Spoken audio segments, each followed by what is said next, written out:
छावणी जो मुसलसल जेको वक़्ते वक़्ते सां वसकारो थिए थो पियो। इन हवाले सां हिकिड़ो आहे हथुंगो आहे, मिट भाइटी ढिलियार, थोरे अचड़ो थर ते जेके बावरा बादल वसी पिया आहिनि। उन खां पोइ थर जी जेका ख़ासि सूखड़ी जेका खुंबी उहा बि जेका असां मार्केट में आई आहे। इन हवाले सां असीं ॻाल्हि ॿोल कंदासीं। असल खुंबी त अछड़े थर जे ॻोठनि माणकाऊ, भरड़ाऊ, माणकोर ऐं खारो इन्हनि ॻोठनि में थींदी आहे। जीअं त थर में बारिश पवंदी आहे तीअं तमामु थर जा माण्हू ख़ुशि थींदा आहिनि, पर उनखां वधीक जॾहिं खुंबी थींदी आहे त उन में ख़ुशी जी लहर अची वेंदी आहे, छो त खुंबी हिते जे इलाइक़े में तमामु सुठे नमूने विकिरो थींदी आहे। जेका खुंबी हिते हींअर तक़रीबन 200 खां 250 रुपया विकिरो खिपरे में थिए थी ऐं उन खुंबी जे विकिरे सां मारू माण्हुनि में तमामु वॾी ख़ुशी जी लहर छायल आहे। तमामु घणो कपारो धकु लॻो आहे।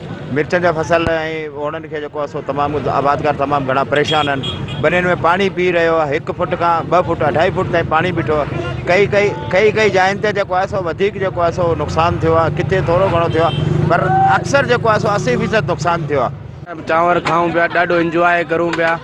पंहिंजो बारिश हींअर जाम पई हले, जेको आहे पंहिंजे खिपरे शहर में हींअर चौंक ते बीठा आहियूं। साईं बर्गर लॻो पिया भलो, समोसा भलिया आहिनि ऐं कचौरी भलियूं आहिनि ऐं आइस्क्रीम हिन जी भली आहे। असल में आइस्क्रीम आहे जी तमामु बरसात जे करे बर्गर, सादो बर्गर, अंडे वारो बर्गर है, अंडे वारो जाम पियो हले हींअर। खिपरो वासी जेके आहिनि से शहरी आहिनि, ख़ासि करे उहे जेके बरसाति में इंजॉय करे रहिया आहिनि, जंहिंमें बिरयानी, बर्गर, थोरे ॿियूं चटपटियूं शयूं खाए रहिया आहिनि। कैमरामैन फरहान कुंबर सां गॾु राजा Rashid comber, Sindh TV news.